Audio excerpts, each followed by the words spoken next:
Hello everyone and welcome back to a new video. In this one, I will be breaking in my ugly sketchbook because I finished my previous one and I'm going to start working on my newest one, as well as talking about why I run two sketchbooks simultaneously and what benefits I see in the practice of running an ugly sketchbook. So you will see me breaking this in, which pretty much just means setting up the sketchbook for traveling, giving it a title page, and also trying out different materials on it to see what it can handle, especially because I haven't used this type of sketchbook before. I got this from my amazing partner for my birthday, and it's a handbound book. I don't know the brand exactly. I think there was a little tag on it before, but I took it off. I'll try to look for it if you would like to get one for yourself. If I find it, it will be in the description below. It does feel really nice. The pages have this really cool texture, which I'm kind of hoping will be able to handle watercolor, because my previous one couldn't, unfortunately.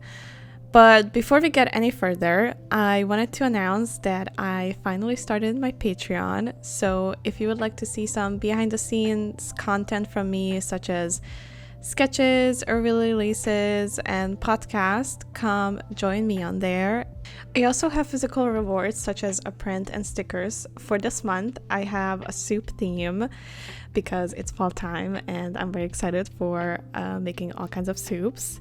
So I'll attach the drawing on the screen that I ended up doing for this month. I think it turned out super cute. So if that sounds interesting to you and you would like to support me further, you can find the link in the description below. And for you to get the physical rewards, make sure you sign up before September 30th. And thank you to everyone who already joined, and I can't wait to build this little community on there. Alrighty, now that that's out of the way, I want to first kind of explain why I call it the ugly sketchbook. So the phrase ugly is not directed towards my artwork inside. Maybe only a couple of them are like kind of rough. But it's more about how there's a pretty sketchbook that I'm more intentional with. I plan out each spread, I don't doodle or thumbnail in my pretty sketchbook. Those are sketches I'm comfortable showing on my Instagram or if someone asks to look at my sketchbook. The ugly sketchbook, on the other hand, is messy, filled with writing and doodles that I'm not always comfortable sharing. But that doesn't mean that every page is quote-unquote bad art. Sometimes there are finished pieces in there or spreads that I really like. So you know how there is the ugly stepsister in the story of Cinderella and everybody's looking down on her, but in reality she's like a super badass iconic character that people can rely on, or has the best storyline in the sequel that you used to watch specifically for that little romantic plotline. Very misunderstood character, but honestly very important and special to my heart. That's how this sketchbook makes me feel. She's a little beaten up, rough on the edges, but has the best ideas in it, and the main character would not exist without her. And in reality, it's just a title she was given. That doesn't mean it represents her on the inside. Also, I literally take her everywhere with me, so who really is the main character anyways? Yeah, that's my tangents on that, and it really is just a silly title I gave it. I know some people call it the shit book or the doodle book or something of that sort. It really isn't anything serious. It's just a title. Like, you're just calling it that way because it's, you know, just a book that you're using for like your rough sketches or writing or stuff like that. Like, you don't mind beating the sketchbook up. Like, it doesn't have to be perfect. But why have two whole separate sketchbooks when one can do the job of both doodles and pretty finished pieces? I think the biggest reason for me is accessibility. My pretty sketchbook is big and has thick pages, which I would want to use for painting. However, that's not something I can do on a day-to-day basis, and I would feel it pretty wasteful to only do pencil sketches on a more expensive and high-quality sketchbook. And that's why I have this second one, which doesn't have to have any specific type of paper because I'm just doing thumbnails, silly stuff, or quick studies. It is also not a sketchbook I mind carrying around or getting beaten up in my bag. And again, going back to intentions, the pretty one, I want to look presentable and more put together, so I can be very loose with it. However, I still need a place to be able to plan and not worry about the outcome, which the ugly one is perfect for. I also believe everyday sketching is an important practice to keep up as an artist, so having something smaller and less intimidating is very helpful in keeping that up. I have been using this method for quite some time now, and I definitely feel that it has helped me artistically and getting myself to create on a more regular basis. It also doesn't have to be only 2 sketchbooks. It can be 3 or 4 or as many as you want. Like, you can have a sketchbook that is only for writing and thumbnails, or a sketchbook that is specifically for studying anatomy. There are hundreds of ways to keep up sketching and sketchbooking. So yeah, I think it's worth trying out having multiple and then see how you like it.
After I finished the title page and the start date, I added this little envelope at the end because my previous one had a little folder and I liked keeping stuff in there like stickers and little notes, so I want to have that in this one too in case I need to store something. In terms of trying out the different materials, I realized that a lot of them ended up bleeding through, which some I expected, like the alcohol marker and even the watercolor just because of their wetness, but I was very surprised by the Arrtx paint marker that I used in my previous video. Like, I thought it would just sit on top of the paper, but it ended up bleeding through like the others. The paper is also very textured, so the pencil wasn't going down flat, but honestly, I kind of like that. It will be fun to have a bit more texture in my work in this one. The Muji fine liner, like always, is slaying. Goes down like butter, literally. This is the best fine liner ever. The best paper, but again, it doesn't really matter, and I'm kind of glad the watercolor is at least not tearing up the paper, so I feel like I should be able to use it. Not gonna look completely right, and I'm gonna have to be very careful with the bleed through. But at the very end of it, when I was done with the piece and everything, and I looked back, the bleed through actually disappeared, so I think once the paint dries or like whatever is on there dries, actually keep working with the other side without having anything like bleed through. Obviously the alcohol marker wasn't like that, but that's something to be expecting. Now that I gauged how different art supplies work in this sketchbook, it's time to start working on the first spread, which I will be doing by using the acrylic paint marker set Arrtx kindly sent me. This is their 36 brush tip acrylic markers. It comes in a super cute package. So far, this has to be my favorite packaging I have seen from them. Checkered and flowers, totally my vibe.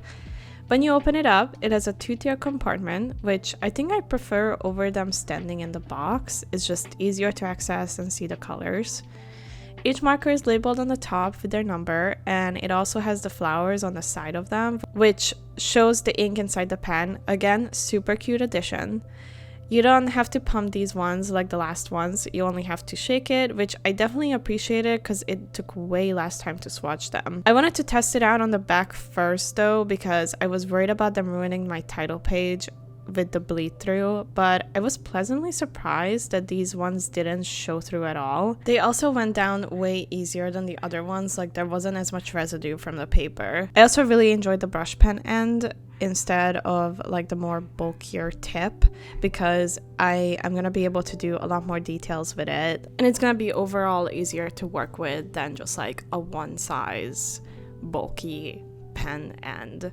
So yeah, I was very happy with that. Then it was time to swatch all the colors, and I definitely learned from my mistake last time, and I wrote down the numbers attached to the markers, which made my work so much smoother.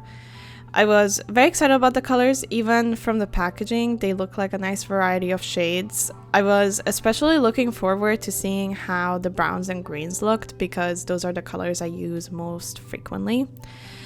The browns were very nice, and there was a darker olive green color I really enjoyed. So I put them on a separate page to see if they would look good together. I was also referencing the spread from my previous ugly sketchbook. Those were colored pencils, but I wanted to see if I could roughly match them to this acrylic marker set. It was pretty good, other than the lightest green, which, not gonna lie, is one of my biggest issues in these sets, is that none of the light greens are the shades that I like. Is this specific olive green, slightly celadon color that I use all the time, and neither sets had it. I ended up using the color from the previous set. I felt like that was a bit closer to it, and it didn't clash with the brown so much. Once my palette was picked, it was time to come up with the rough sketch. And I kind of wanted to demonstrate how the sketchbook really can have anything in it, like very silly thumbnails or doodles. I ended up doing the frog idea, which was perfect for fall time. Also, I'm pretty sure this is my first time ever showing my sketching process. I usually cut that out, but I really wanted to go into this video without much planning, because that's the whole point of these ugly sketchbooks. They don't need any planning because it is a space for jotting down ideas. After that, it was pretty much just coloring it in, which, oh my god, it was so smooth and fun. There was no spillage. The colors laid down perfect. I love how I was able to create a cozy fall vibe. Honestly, I cannot wait for it to be colder here, and just in general for October, when all the fall activities really kick in. I am also doing my yearly drawing challenge, so hopefully I will be able to keep up with that. It really is the best and the most busiest time of the year, but I always look forward to it. Even like Instagram and Twitter and everything kind of like transforms into like this super fall vibes. Everybody's drawing like pumpkins and ghosts and everything, and it really is just like such a cozy community that we are creating online. And then last year I did Peachtober. I'm not doing that this year. I'm going back to my own prompt list, which hopefully is gonna go well and I can keep up with it, and I hope that like people are going to do it and are gonna share their own thing. It's Over the Garden Wall inspired, and all of the words are kind of like inspired by the show, or just words that are like fall autumnal to me. So hopefully people are gonna enjoy it, and hopefully I can keep up with my own challenge. I am actually going to start working on it a week prior, so I'm gonna try to be a week ahead every single week, so I am not gonna fall behind. I think last year I was able to post every single day, which was my first time ever doing that, and honestly I don't even know how I did it, because I already had my full-time job, so I don't know how I was able to draw every single day. I think I was working ahead. I think I had like 3 or 4 done ahead of time, and I was just posting them like that, and I was just able to keep up with it. So I'm kind of trying to do the same thing this year. Sit down, do multiple sketches, rough sketch out everything way ahead of time, and kind of get them done. So yeah, that's kind of my plan for October.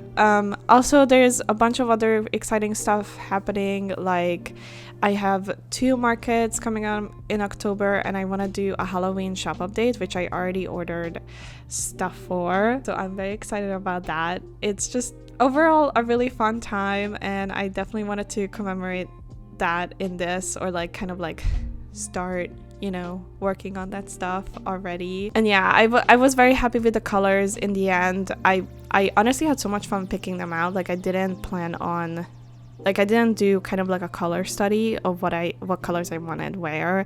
I kind of just was picking them up and being like, okay, I'm gonna put this down, I'm gonna put that down, which definitely worked.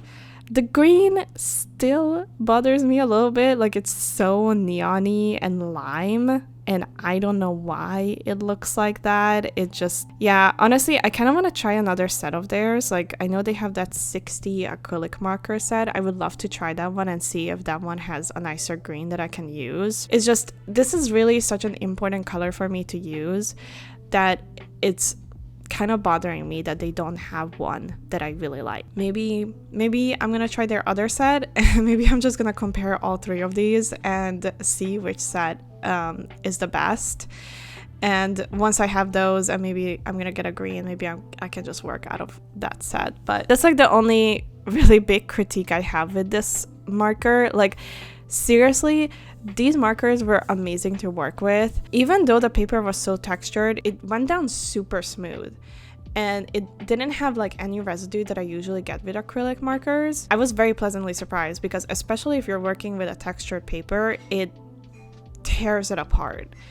And these didn't do that at all. So I am very satisfied with them and I highly recommend them. I genuinely am going to be using these like all the time. I'm kind of thinking about making like a snufkin piece because I feel like the yellows and the dark green is literally Snufkin's colors, so I definitely want to do another piece that is with Snufkin. I also haven't drawn him in a while, so I definitely want to do more pieces with him. He's kind of like my comfort character, so I definitely want to do more stuff with him and draw him in like fall outfits and stuff. I was debating whether to use the Muji pen to line the piece, but I felt like it needed a softer edge, so I ended up going with this purple colored pencil. It was also easier to add some extra shading on certain parts, and it really brought the whole piece together.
I also made this little mushroom illustration on the thank you card to glue on the other side and finish the spread.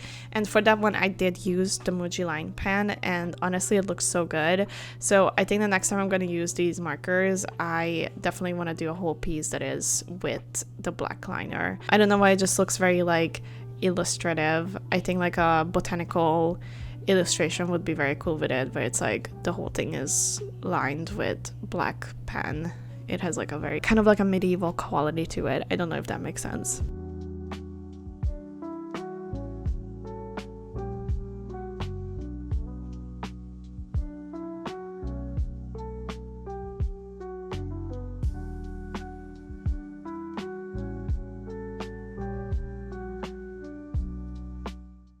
Additionally, I wrote out the date and also stuck sketches of Shay's pumpkin sticker in, which really sealed the deal on this autumnal spread. I'm hoping to do a little more scrapbooking in this ugly sketchbook. I haven't really done that in my previous ones, but I want to make it a little bit more fun and add all kinds of like washi tapes and stickers in there. So this first one really is just like, yes, this is what I want to do in this sketchbook from now on. Overall, I had a lot of fun with these markers and I'm excited about my new ugly sketchbook. I hope you guys like this video. Let me know in the comments if you also have a quote-unquote ugly sketchbook or if you're thinking about starting one. And thank you so much to Arrtx for sending me these markers to try, and if you would like to get one for yourself, you can find them in the description below. I hope you guys have a wonderful start of the fall season, and I hope to see you in the next one. Bye!